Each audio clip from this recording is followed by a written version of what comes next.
So, a warm welcome to you all for the second talk in the Alternative View project. I will now briefly introduce you to our presenter, Judy Hancock Holland. She's an award-winning photographic artist and educator, and she's speaking to us tonight from Canada and is located on beautiful Vancouver Island, British Columbia. She became hooked on photography back in her university days when she was taught to load and develop film and make her own prints.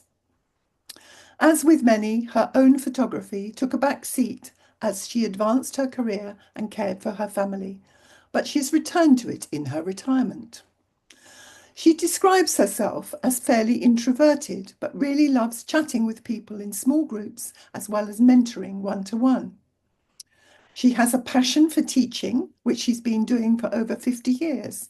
And an upside of the pandemic for her was that she found she was being invited to speak to groups all over the world about photography. She loves expressing herself creatively through her images and especially enjoys minimalism, flower photography, and abstracts. She enjoys working in her studio, creating setups, but also loves post-processing and enjoys the creative possibilities presented by the modern software. Sometimes just to locally adjust, but other times to go wild with special effects. Tonight, she's here to talk to us about abstracts. So welcome, Judy, and let me stop sharing and pass over to you. I do know you will be happy to take questions at the end of the presentation, and we've decided we're going to use the chat feature for you to ask your questions. If you save that to the end, because otherwise it keeps popping up and it annoys people. So over to you, Judy. Thank you very much, Melanie. That was a lovely introduction. So I'm delighted to be back with Royal Photographic Society again, especially since this is a topic I don't get asked to speak about very often, and I'm quite keen on it. It wasn't that many years ago that I said I didn't really get abstract art, and it just didn't hold much appeal for me. Didn't resonate with me. It was like I was an old-fashioned AM radio and abstracts were broadcasting in FM. I just couldn't take in that broadcast frequency. But that's all changed for me. I must have had a receiver upgrade or something. I've come to realize that abstract art is all about emotion and imagination. And creating abstracts is all about tuning into your own feelings and imagination and then just playing. So my goal tonight is to invite you to explore the world of abstract photography. I want to inspire you to have some fun with creative play and new ways of seeing and thinking and give you some tools to get started. So let's begin with talking about what is abstract art. Well, according to the Sparks Gallery in San Diego, abstract art is a non-objective art form that breaks traditional realistic art styles. It intends to inspire emotion and intangible experience rather than telling a story or portraying realistic subjects. And the Tate Gallery says that abstract art is art that does not attempt to represent an accurate depiction of a visual reality, but instead uses shapes, colors, forms, and gestural marks to achieve its effect. And I really like that definition. I think straight photography shows you things, sometimes in ways that you haven't looked at them before, whereas abstract art invites you into your imagination using the various elements that you see listed here from the Tate website. And I have come, I started off calling myself a photographer. Now I'm more likely to call myself a photographic artist or a digital artist, because what I'm going to show you tonight is mostly not straight photographs. Some of them are, but not all of them. And art is fundamentally emotional. In general terms, art aims to have an emotional impact on the viewer, to evoke feelings. And this is especially true in abstract art. And the feelings, I think it's necessary to say, may be pleasant or unpleasant. You don't have to like a piece for it to be effective. So here are two examples. The one on the left, which I call like the Phoenix, I actually have hanging in my home. It's uplifting, it's bright. I like how it feels. It reminds me of a phoenix emerging from the flames. So I find it uplifting and I like it. So it's hanging in my house. Now, the other one I would not hang in my house. I don't, quotes, like this second image, but I do think it's somewhat effective. It was inspired when a friend of mine who has a son who was on the front lines in Front Street in Lahaina when those terrible fires went through, and his life was very much in danger. And a lot of people did not escape from Front Street. And so I called this one No Way Out. And to me, it captured some of that trapped, desperate, panicky feeling. Do I want that on my wall? Absolutely not. But it was a way for me to express some of the feelings of horror that I had in hearing about that young man's experience. So tonight we're going to talk about found abstracts, which are more straight photography. We're going to talk about found abstracts altered with some standard processing. We'll touch on some in-camera techniques, and then we'll talk about layering or multiple exposure in post, as well as moving on to more complex things like mirroring and mandalas, distortions, and we'll also touch, at Melanie and Janet's request, on using AI for abstracts. So we can start with found abstracts. These are what I might call straight abstracts, where you compose for an abstract effect. And composition matters. It always matters in photography. You need to use the same visual design principles that you would use for any other kind of photography. And often I find when I'm doing the straight abstracts or the found abstracts, I will often shoot part of a thing to remove the context because we don't want it to be representational. So this is actually a photograph of a calla lily leaf, but I wanted to do it in a way that was more abstracted.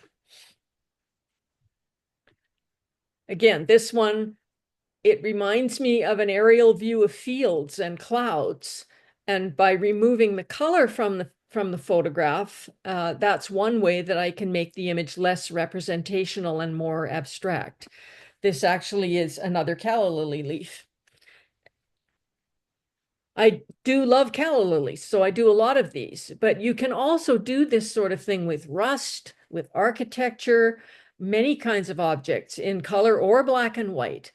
What you want to look for is strong lines, curves, forms, textures, and colors. And usually one or two of those elements, isolated from its context, can give you a good abstract. So work your subject, look at it from different points of view, photograph it in different ways. Here we have curves and form and negative space as compositional elements. You wouldn't necessarily immediately recognize this as a calla lily. It looks maybe like sand dunes or something else like that. When looking at abstracts, when you are being the viewer of an abstract, trying to figure it out is kind of counterproductive. You're not supposed to be looking at a real thing. You're supposed to be invited to respond emotionally and imaginally to what you see, the forms, the textures, the colors, and so on. It's a little bit like watching clouds float by. You just shift into a state of mind where you let yourself imagine. This image was not intended to be an abstract. But when you see an image like this, just see the curves and the light and the shadow and let your imagination and your emotion play. I thought of this as kind of abstract-ish, but when I shared it in a group of fine art photographers I belong to in California, they didn't know what it was, and they saw it as a pure abstract. Some of them said they saw a manta ray, which is interesting because they do have manta rays off the dock in Huntington Beach where their group is. It's actually, again, a calla lily laying on its side. I think of this as abstract-ish, but you could call it a found abstract. Lots of simple everyday objects that you see all the time can make interesting abstracts. This is just a lovely combination, I think, of tones and curves and form. It's just a tulip, the stem and the leaves of a tulip. Reflections, of course, distort things and can result in abstracts, particularly if you rotate them. And when you're working with abstracts, try rotating them all the different kinds of ways, and you'll find that some of them you'll like better than others. So here, this was just, I was on a bus traveling through a small city at the blue hour in the morning. And so we got motion blur from the bus movement. We got some bokeh from the raindrops on the window. And then I turned it 90 degrees because I thought there it had a whole different meaning. It looks like something moving upward and it changes the emotion of the image. Now, an abstract doesn't have to be completely unidentifiable. The point is that the compositional elements such as line and color and texture and pattern and so forth override the representation of a realistic subject. You could probably figure out that this is a reflection of a sailboat's mast and rigging, but that's secondary to the elements of line and contrast. So if you find yourself looking at an abstract and saying, but what is it? Try to just set that aside and relax into just seeing the visual elements in the frame and allowing a feeling response. Now, when you're creating an abstract, as I said, rotating it to find the composition that is most pleasing to you may be a good exercise to do. Another example of reflections on water, just interesting patterns in this case, patterns and tonality.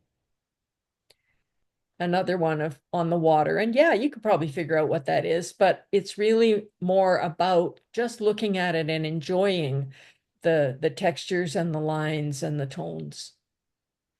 Water's a great place to start if you haven't done much abstract before. This is just reeds at the edge of a pond.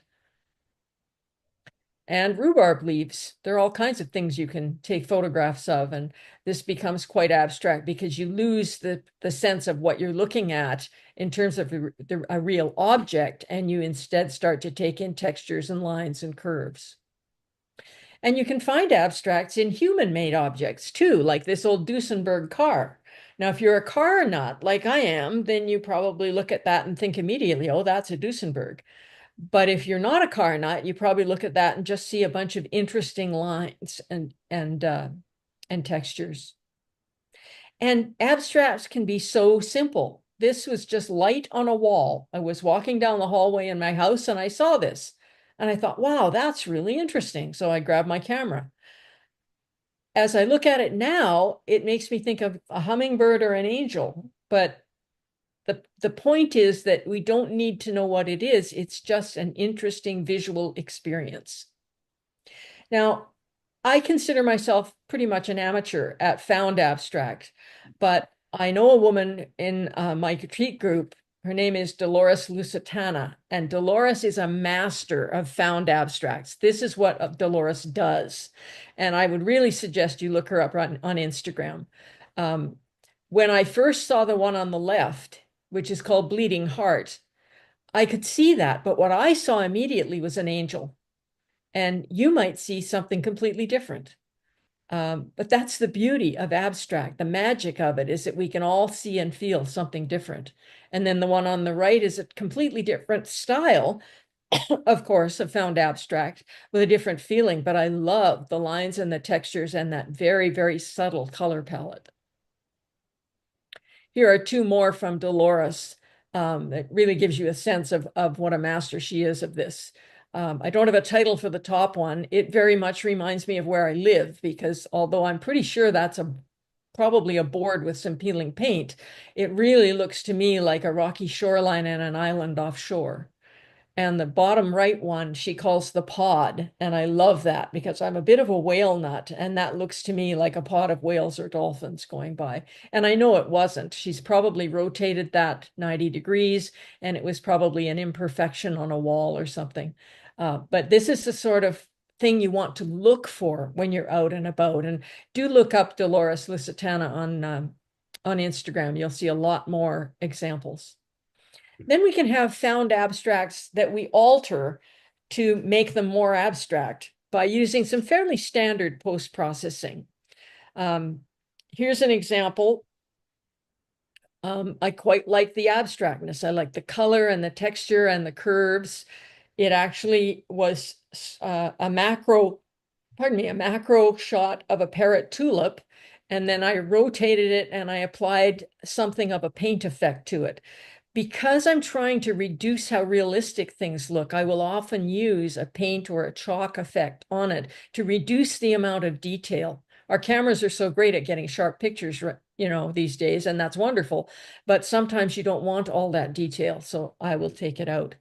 Here's another example, same sort of thing. I rotated this one 90 degrees clockwise, and the composition now reminds me of a sunset over a wheat field. And this one has quite a heavy paint effect applied to it. It reminds me of paintings I've seen by Van Gogh. It's evocative of a feeling, not an object. Because you're photographers and you want to know how this is done, I will tell you those things. But as a viewer, you want to set those things aside as not being important. This was a macro of a yellow tulip that had bits of orange in it. And then I painted it with a heavy painting effect in topaz. This one was published in a book from Lenswork a year ago. I call it Elemental. It started out as a straight photograph of a Nautilus shell. And then I really went quite extreme with the exposure adjustments and applied a low opacity paint effect to get rid of some of the detail. Now, you could spend all day and not figure out how I did this one, but I will tell you. But to me, this is all about tones and curves and form. I love this kind of shot. It reminds me of bodyscapes of people's nude bodies, but it's not. I've added a chalk effect to blur out the detail, but this is actually a photograph of a white sheet in very, very bright direct sunlight. Now, you would not have guessed that, but by working with the shadows and the highlights, I could create that effect. So here are a couple more from that day's shoot. The one on the left, I have not applied a paint effect to because I wanted you to see that you get this detail that you don't necessarily want in an abstract. So you can see all the little fibers on the fabric there. I've redone that one with a paint effect and like it much better. And then the one on the right has the paint effect to reduce some of the detail. And again, somehow the one on the right looks really human to me. It's not clearly, but it's got that kind of sensual feeling to it. Same day, same general subject, kept shooting my white sheets in bright light. These ones look like snow to me. The top one is pretty much straight out of camera, and you can see the detail in the sheet. You can see the fuzziness of the fibers. And so the second one has a paint effect applied and a blue tint. And I spent 53 winters on the Canadian prairies, and so to me, this does look like snow. Here's a series or part of a series that I did called Rivers of Rock. And for some crazy reason, while I was falling asleep one night, I got the inspiration that I needed to go out the next day and take photographs of stone walls and the points where the stones intersected in the walls. Don't ask me where these ideas come from. So I did that, and then I was kind of intrigued with what I got, but I inverted the tone curve. I made all the whites black and all the blacks white. And now it becomes all about lines and shapes and some texture. I turned them black and white and then added a bit of a touch of color grading in blue to get this. And now I see waterfalls, but you might see all kinds of things. A friend of mine looked at the one on the right and she said, "Oh, that one needs an olive." She said, "It looks like a martini glass." And I had not seen that. But again, that's the beauty of abstract art. Here I've taken a straight shot and made tonal adjustments to reduce the contrast drastically and create a high key version of this. And you might not know what that is. You might know what it is. It doesn't matter. What matters is it's meant to be non-representational. It's meant to be just lines and tones and a sense of flow. It's actually a photograph of a sand dune. Here's a quite different pair where we've got simply lines and patterns. These two are all about lines and patterns. And to get this effect, I use the threshold filter in Photoshop. You could also probably do the same thing by just pushing the basic adjustment sliders to the extreme. So taking the shadows and blacks all the way down and the highlights and whites all the way up. You might get something close to this, but I used the threshold filter in Photoshop, as I did here. Or I looked down on a neighbor's deck and saw this chair in its shadow, and I thought, oh, that's an interesting arrangement of lines and curves. And then I took it to straight black and white. Now, a sand dune is a fairly abstract kind of object or feature, landscape feature.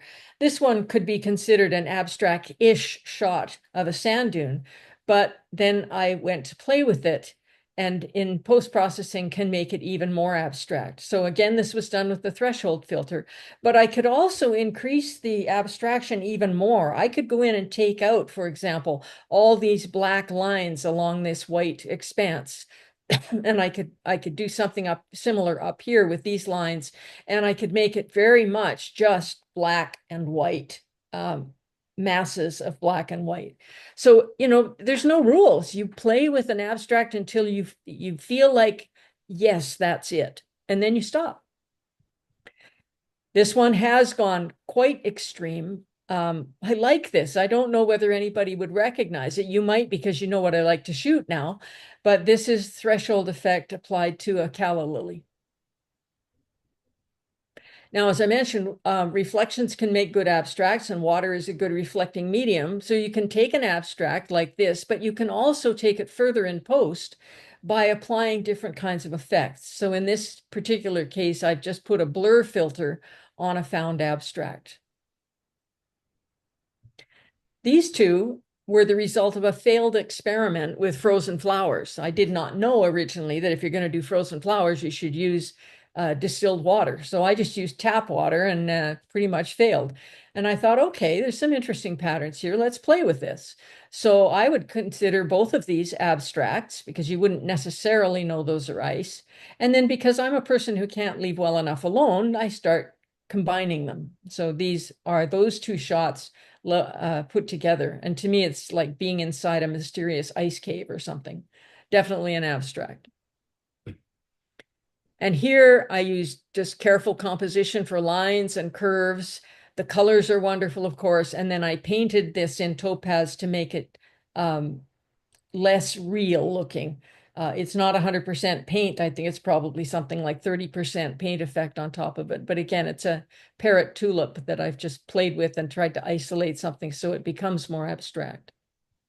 And similarly here, you might be able to look at this and say, oh yeah, actually it's a tulip. Because you might notice the stem, but you might also not. You might look at it and just see it as an array of colors and lines and the energy of the piece. So yeah, we're all going to see these things differently. There are some interesting abstract effects you can create in camera, and they can be a lot of fun. For myself, though, I most often prefer to create these kinds of effects in post, and I will talk about that, but here's an example of intentional camera movement, or ICM. You probably know this. You simply set a slow shutter speed, often a second or two, and then you move the camera while the shutter's open. So this was a plant pot. To me, it looks like an autumn forest at the blue hour with the sky going blue behind red leaves. ICM is often used with landscapes and seascapes. And the greater the movement, the greater the blur, and the more abstract the image is going to be. So I prefer to take a straight shot and then create the blur in post, where I can control the blur more precisely. I know my best friend is a photographer, and she would never do that. She loves the unpredictability and the surprise element of doing it in camera. And so do it the way that appeals to you. You might want to try both ways. This is ICM applied in post. And I also enjoy how I can put different blur effects on the different parts of the image. So in this one, it's a seascape, but I put more motion blur on the water than I did on the sky. That you can't do in camera. You could take two ICM shots and combine them together in post, but I really like that I can make more blur in the water, less blur on the sky, or the other way around if that's what I choose to do. So here are two images. The top one is a straight found abstract of light on the water near where I live. And then the bottom one, I've applied motion blur in post to make it more abstract. So the top one's more recognizable as to the subject and the bottom one less so. I prefer the bottom one, but you may feel differently. This is another ICM done in post. So in other words, I started off with a straight shot, and this time I used Procreate, which is an app I use on my iPad, and I used a brush. It's an Oregon Coast seascape, and I simply took the brush and smeared the pixels. And you can see what looks like brush strokes there. So I think this is quite a lovely abstract. I think that's one I would put on my wall, and you wouldn't know necessarily that it started out as a photograph. So you can see why when people say, oh, what do you do? I don't always say I'm a photographer, because this sort of thing doesn't spring to mind when you see photographer. Photographic artist, yes, maybe. This one started out as an ICM shot of a forest floor. I just set a low shutter speed, moved my camera as I took a picture of the forest floor. Then I went crazy with colors. I painted it in topaz, and it made it very, very abstract. And I like the tension and flow between the warm colors and the cool colors. This one was also made from maybe the same ICM of the forest floor and was painted. And now it's all about colors and energy and movement. You would never guess if I showed you 10 photos and said which one was used as the source image, you would not know. Then there's what I call intentional subject movement, or ISM. This was a 2-second shutter speed. My camera was on a tripod, and I got a silk scarf and just moved it in front of the camera lens and let it record what it got. And I got a whole bunch of these, which I quite like. This looks like underwater to me with fish swimming around. This again was slow shutter. There was a spider web and there was a bit of a breeze. And so it was vibrating and moving a little bit in the breeze, and it becomes an abstract. Multiple exposure is another way to create abstracts in camera. You can do it in camera. Most cameras these days will do some degree of multiple exposure, and you can use different shots of the same subject or wildly different images. This one was done in camera. I took one photo in focus and then rotated the camera and took another one out of focus and blended them together. These were blended in the camera. You can even combine ICM, intentional camera movement, with multiple exposure by moving the camera as you take a multiple exposure shot. So you're on burst mode and you're moving your camera. And that can be very intriguing to play with. I know people do all kinds of different things with this technique. So just if this grabs you, go and play with it. It's very unpredictable what you're going to get in camera, and it's a lot of fun.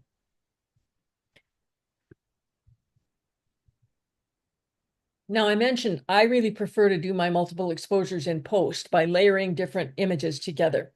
The beauty of doing ME, or multiple exposure, in post is that you can go back even years later and combine images to create something new and abstract. So these photographs were taken in New Mexico, probably around 2018 or so.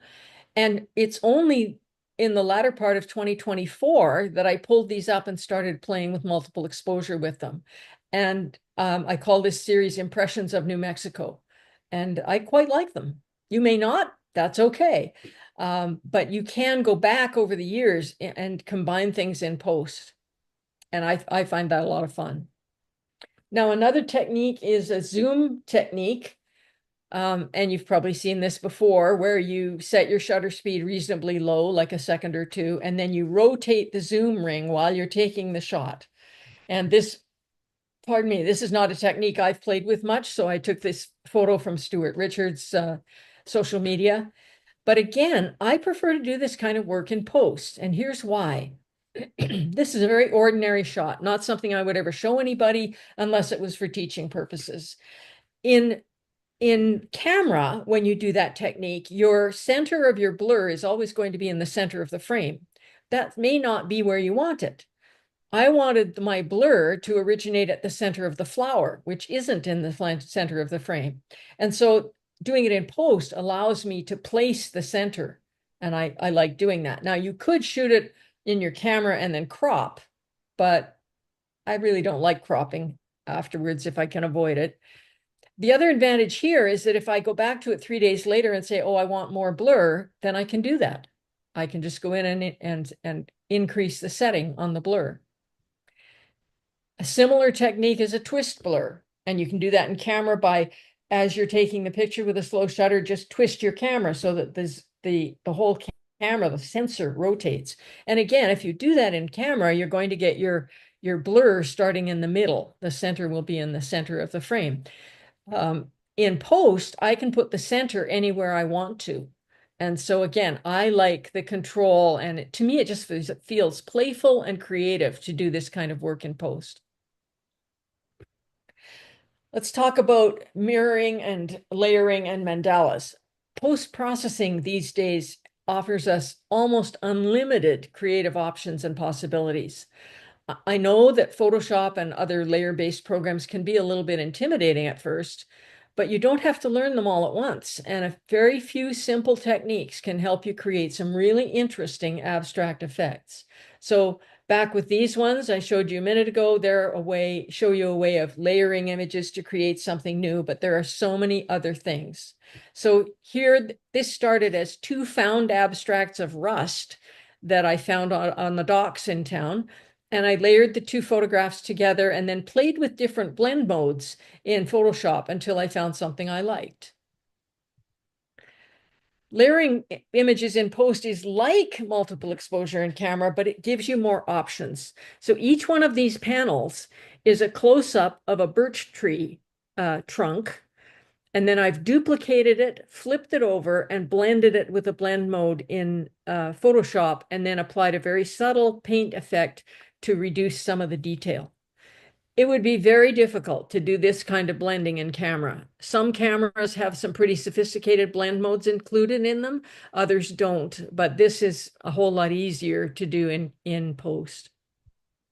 Similarly, here we have 2 tree trunk images turned sideways and layered with a blend mode in Photoshop and then turned into a triptych. So these were 2 different shots of tree trunks.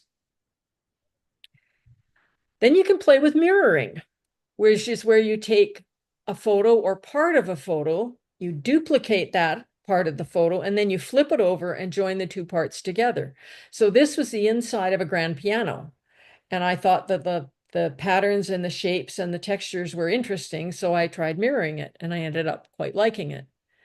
You can start with something with strong patterns, like this Japanese painted fern. And when you play with something like that and you mirror it, some really interesting patterns can start to emerge where the 2 mirrored images intersect. So I see several figures down the midline of this image. What do you see? You may see very different things than I do, but I can see an angel, I can see a lion, and you may see lots of other things. So this is kind of fun. They don't all turn out well or interesting, but sometimes you get one that really does. Here's an example of ICM with a paint effect applied to it at less than full opacity, and then I mirrored it and got these 2 images, and where you crop is basically up to you. But I call this one Temple in the Forest because when I look at where the 2 images intersect in the middle here, I see a temple. You might see something completely different, and that's fine. That's the fun of it. This one and the next one were made from the same original painted image, and they both feel really quite uplifting and spiritual to me, celebratory. They're part of a series I call Spirit Rising. And don't overlook interesting looking human-made objects for mirroring. This is a hard drive from a computer, and it's been mirrored and layered to overlap. And I thought it was kind of interesting, kind of sci-fi-ish. You can mirror side to side. And in this case, it was a shot of a Slinky toy that I'd done with Flash in black and white and then applied some color grading. And then the one on the right, I thought, well, let's crop it because mirrors are symmetrical, but you don't have to keep them symmetrical. You can crop so they're not symmetrical anymore, and that can make the image sometimes more interesting. You can also crop up and down as well as side to side. And this one's been cropped both ways, both up and down and side to side, or mirrored, sorry, not cropped, mirrored side to side and up and down. And, it doesn't appeal to you, then you move on and create something else. But you'll find you'll throw out way more images than you keep, but every once in a while you'll find one you like. And then the symmetry of a mirrored image can be really intriguing and pleasing, but you can also create a partial mirror. So in this example, everything above the dotted line was mirrored, and everything below the dotted line, I didn't mirror. I just left it as it was. Then I changed the colors and I added a paint effect. And again, notice where the two mirrors intersect, there are some interesting patterns happening. And just a note, in case you want to try this, if you paint before you mirror, you're going to get exact symmetry. If you mirror and then paint, the symmetry will be less perfect, and that can also be interesting. So play and see which effect you like. Mandalas are another fun thing to play with. You start with a straight photograph, and then you use an app to create a mandala or a kaleidoscope effect. For my mandalas, I use a program called Pixelmator. You can also do this in Photoshop, and there's lots of other programs too, but it creates a design you can kind of fall into. And mandalas have been used for centuries for meditation. This one started out as some incense smoke that I then worked in Pixelmator, and then I changed the white balance and worked with the hue and saturation. With any image you're going to manipulate, it helps to start with deep depth of field. If your depth of field is shallow, you're going to end up with mush.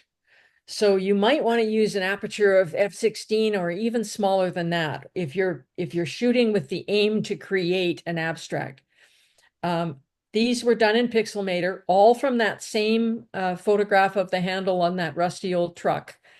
And there are several different sliders to vary the effect, like a kaleidoscope, until you get something that grabs you. This was the same process done with a peacock feather. And this one, I show you the source image, which is the maple leaf on the left-hand side there. And then in Pixelmator, manipulated until it came out to this abstract, which kind of reminds me of a snowflake. It looks kind of Christmassy. This has been quite a popular mandala for me. Now, this is a pretty horrible photograph, right? When I saw this fallen flower, I knew it was going to be a poor photograph, but I also knew that with deep depth of field and those great textures and colors, that it had the potential to make a nice abstract. So I will sometimes take bad photos in order to turn them into abstracts because I can see the potential. So that bad photograph ended up in a whole bunch of different mandala type abstracts. There were probably a dozen of them that I quite liked. So this just goes to show you don't need an outstanding photo to make a nice mandala, although it does have to be sharp with deep depth of field. On the left here, you have a focus stacked image of a dying camellia blossom. And then on the right, you have a mandala that was made from that photograph. Here we have a saguaro blossom photo and then two different images made from it, both in Pixelmator. The one on the right has been painted in topaz. And then I always ask myself, well, what if? And I think, well, what if I did something different? So I took that one on the right and I started going crazy with effects. And, you wouldn't look at that and say, oh yeah, that's a saguaro blossom. But it's kind of an intriguing abstract. Might not be the kind of colors you like, but I mean, colors can be changed, right? So it's just fun. You just play. And lest you think the wildlife photographers get left out of this fun, here's one where I took a section of this hawk into Pixelmator and ended up with an image that I call the shaman's drum. Really like the abstract nature of that. And going even crazier, started with an eagle and ended up with this. This is kind of spooky, definitely abstract. Then there's distortions. Yeah, I know what we were just looking at was pretty distorted, but we're going to go a different direction with distortions. There are lots of possibilities for processing to create distortions, including in Photoshop. But I like a program called Circular Studio. I use it on my iPad and my computer. And what I love about Circular Studio is it has so many sliders and they all make huge changes in what your picture looks like. So I could play with this. I have played with this till 3 in the morning many, many, many times. Normally, what most people use this program for is to create tiny planet effect, which is the effect you see here with the tree, the sky in the middle, and the earth around it. And sometimes you'll see it as the earth in the middle and sky around it, but they call that the tiny planet effect. That's not what I'm interested in it for. I want to start with something like this that is a fairly standard photograph. I've made a painted background behind it, and then turn it into something else. I got started with this in the summer of 2020 when we had lockdown and we were bored and we needed to think of things to do. And I really got into this. Now, you might be able to do this sort of thing in Photoshop, but I haven't explored that. These become all about lines and curves. And I got at least 4 to 6 usable images from that one tulip. Now, a caution is that when you start heavily manipulating pixels like this, you're going to get artifacts that have to be repaired because you're stretching pixels and that shows up in your image. So using a paint filter after you manipulate can help to smear some of that together, but I often have to go in with a mixer brush in Photoshop and actually hand paint areas to get rid of artifacting. So there is a bit of work to it, but I enjoy it enough and I think the images are interesting enough that I'm willing to do that work. So here's a fairly simple manipulation in Circular Studio. This started out as a dark red calla lily with its leaf. And when I manipulated it, it made the lily really big and the leaf quite small. And what it looked to me was that the green part was being born. So I call this one delivery. It's a fairly simple manipulation. I started with a light painted rose as my raw material. And then I made a whole bunch of different abstracts in Circular Studio with that one light painted rose. There were lots of stretched pixels, so I did have to go into Photoshop and do some hand painting with the mixer brush. I tweaked the hue a little bit, but I got a bunch of different usable images from this. And what I like about this diptych is that this flows into the next image and makes this lovely S curve. So a lot of fun. Here's one that was made from the hummingbird feathers that you see on the left. So the macro shot of the hummingbird feathers ended up in Circular Studio being distorted and then a paint effect applied to that. And again, hand painting involved to get it looking good. I always go to 100% at least on my finished images and make sure everything is just right. You can start with something as simple as this dried up leaf and create literally hundreds of abstracts from it in an app like Circular Studio. So here's what I started with. I've applied a texture to this leaf. I quite like it as a minimalist image on its own, but I went a little crazy. And not all of the images variations that you make are things you're going to like, but you just toss away the ones you don't like and keep the ones you do. And I throw out far more than I keep, but I have a lot of fun playing with this and I see themes and meanings emerging. And then, as I said, I can't leave well enough alone, so I start combining them together and blending them in Photoshop. You would never guess what this started out as, but to me, it's a fairly energetic and colorful abstract with a flow to it into that circle. Over on the right side, I see movement flowing into this circle. This actually, believe it or not, was a close-up of the head of a rattlesnake, which I took through glass, believe me. But you would never guess that looking at that photograph. So you just go crazy. There's no rules. There's nobody to say, oh, you can't do that. Yeah, do that. Try it out. See what happens. Some more slinky shots with shot with a flash to create some dramatic light, and then manipulated in Circular Studio, turned black and white, and then color graded to create the color. This one was another pink tulip, again done in Circular Studio and painted.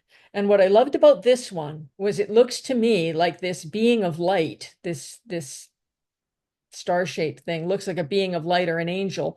And to me, it's gathering together all the different races of the world. We've got black, we've got brown, we've got red, and we've got yellow. And so that's what it means to me. It might mean something entirely different to you. It might leave you shaking your head and saying, doesn't appeal to me at all. Doesn't matter. It's abstract art, and what you make for you, that's what matters, that you're the one that likes it.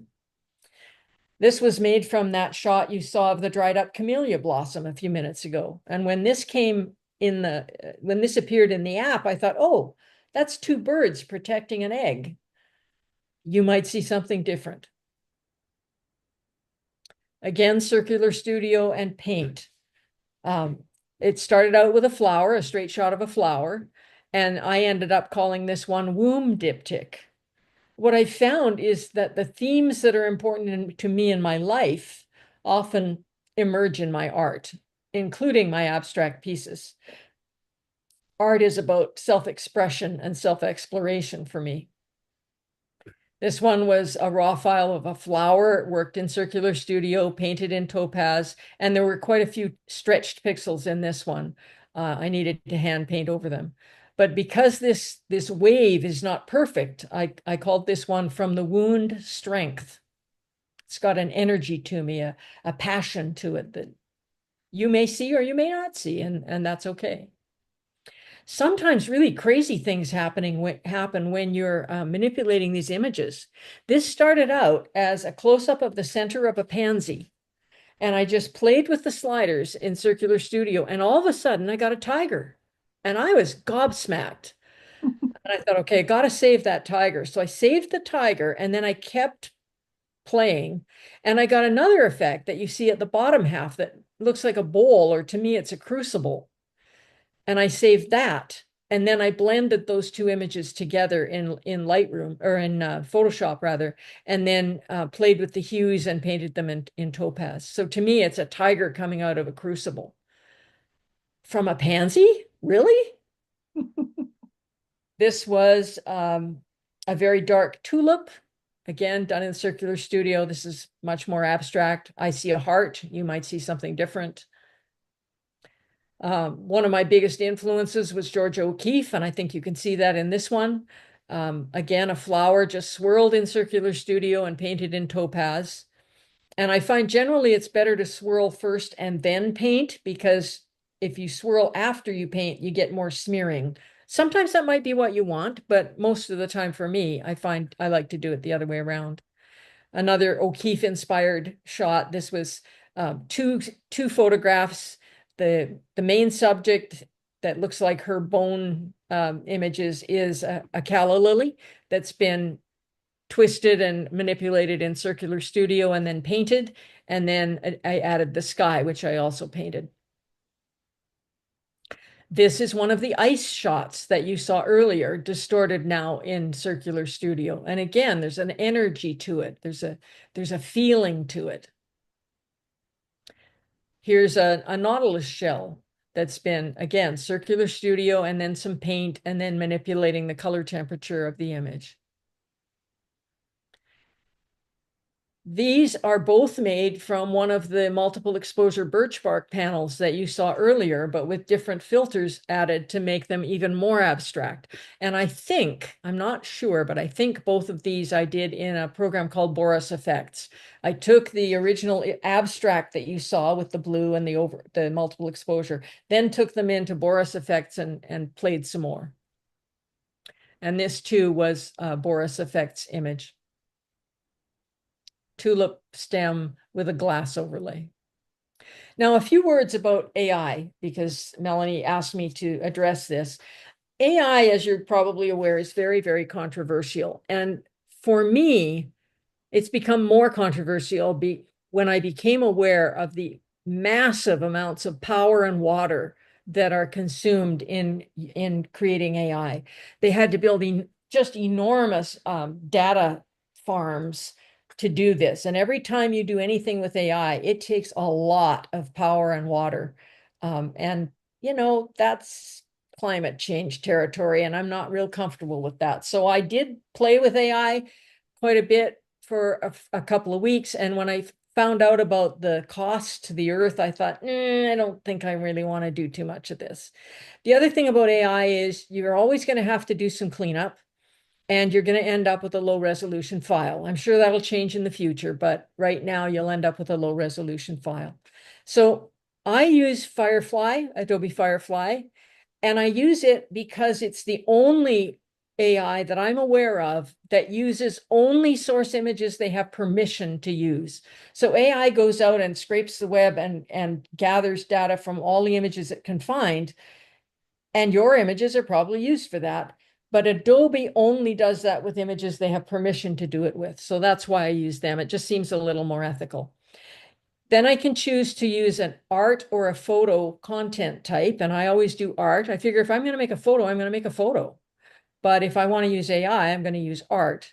Then you can set source image references for composition and style. And I always do that. I apply my own image to use, and you can set the strength of the influence of that image.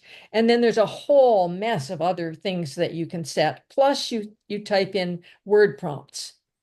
So here's an image where I started with my koi shot, which is a multiple exposure of koi in a pond. And I gave it some prompts. I said I wanted an abstract, I wanted curves. I don't remember all the prompts. And I ended up with this abstract, which I think is fairly lovely.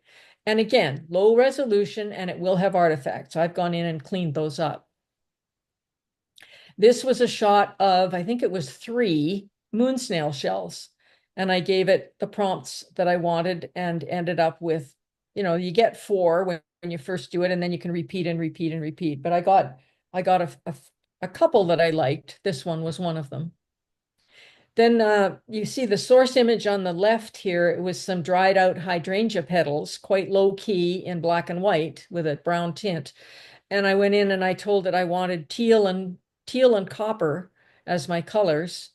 And it interpreted those petals as leaves, which is fine. I said I wanted something abstract. This pile of stones at the top is the reference image, my image. And I took it intending to go in and see what I could create in AI. And I gave it one set of prompts and ended up with this red and gold. And then I used the same source image, same settings, but changed the prompts and wanted different colors. So it's kind of intriguing what it does. And if it wasn't so costly in terms of energy and water, I might play a lot more with this. This is one of my favorites. It's a wasp nest sitting on a rock. And I was playing with lighting. I was experimenting with different kinds of lighting to see what I needed to use to get the backlighting I wanted. So I took that into AI and ended up with this gorgeous image that to me looks like some like $1 million ceramic piece. And then I used the same source image and changed the prompts and ended up with this.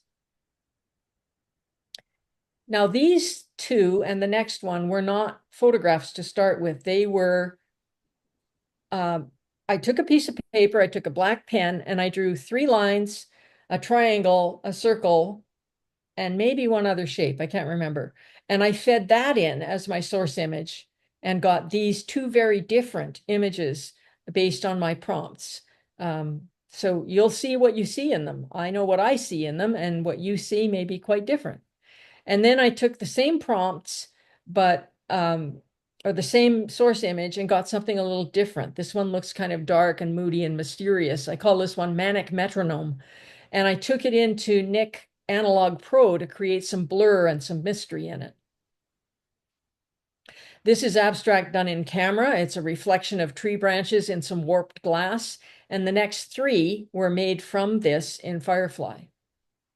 Now, I could see these hung big on a hotel wall. Again, they're low resolution, and they do have some artifacts in them, some of which I've cleaned up. I can spot a couple more I want to get rid of. So let's close with some pro tips for you. You want to start with deep depth of field. You don't want to sharpen before you start manipulating, because if you do, you'll manipulate the sharpening and it's going to start to look bad. Always, when you're done, check your histogram and your light and colors, because you might need to shift those again. Don't be afraid to go back to your source image and start again. You'll get different results each time. Remember that most effects can be applied at 100% or less, and often less is better, so play with that. And be prepared to do some hand painting or cleanup. So just use your imagination and play.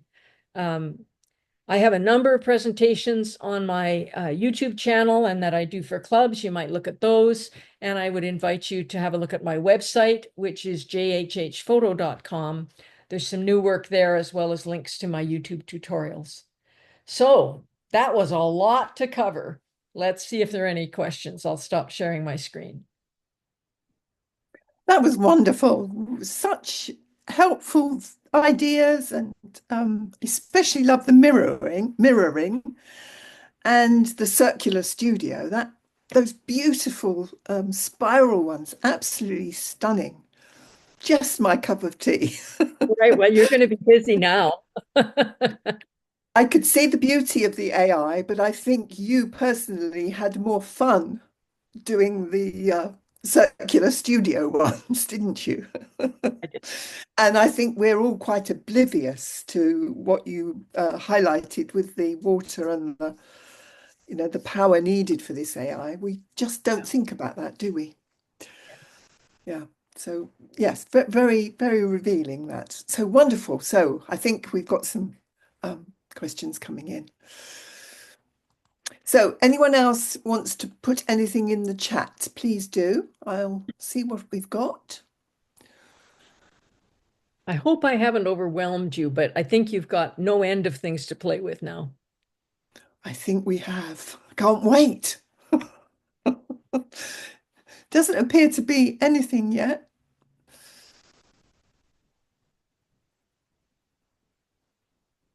Just comments from Janet, which I'm going to ask you in a minute. Anybody got a question? Even if you'd like to put your microphone on and ask.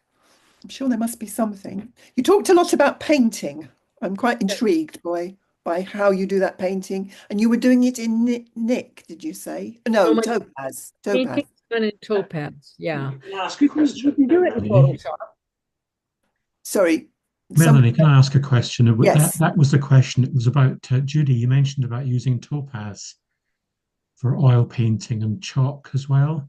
Yeah. Are these facilities not in Photoshop? Is there a reason that Well, I you think they use... are in Photoshop.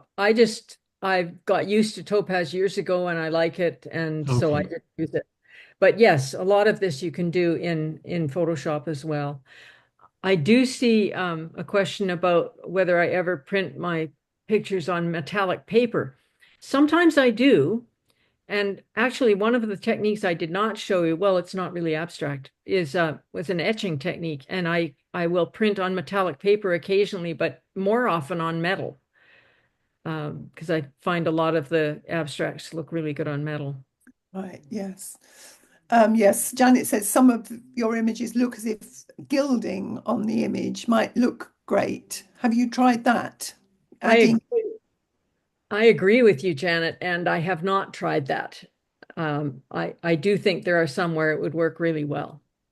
I had a go, Judy, at doing some gilding with some gold leaf. Yeah. It's really difficult, and I wanted to know if you'd managed it.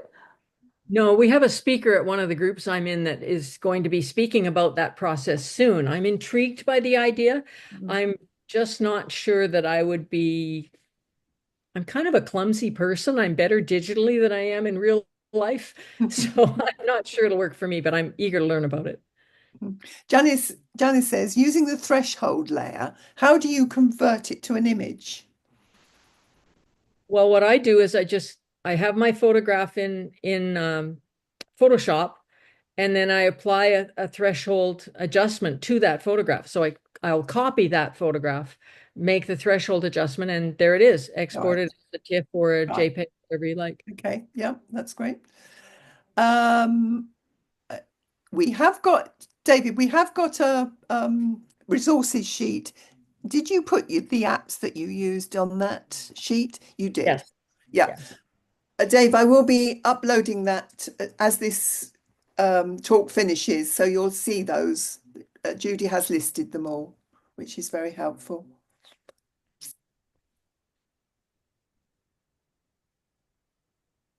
Anything else?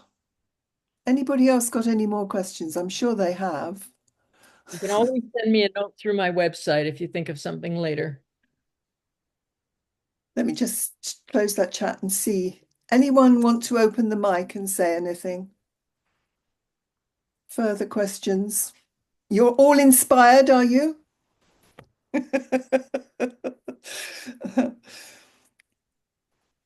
I think we've all got those type of images probably already in our archive. It's just playing. Do you have lots of attempts at combining images, or do you just know now what's going to work? Oh, not everything I do works, Melanie. No. I have lots of, you've got to be willing to fail if you want to Yes. succeed, right? Yes. I fail a lot, and I wondered, I can't seem to understand which ones are going to work and which blend modes are going to work. So I end up spending a lot of time. I think we do get somewhat better at that. Yes. But we always have to be willing to experiment and play and watch for the unexpected, like that tiger coming out of nowhere. That was just amazing. A pansy. Yes, that was absolutely fascinating.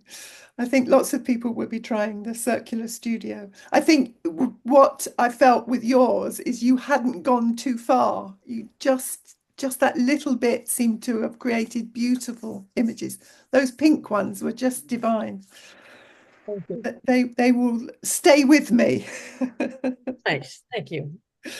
Could I ask, you used a picture of a bird to create that amazing picture, but you said you used a slither of the bird. How much of a slither did you use?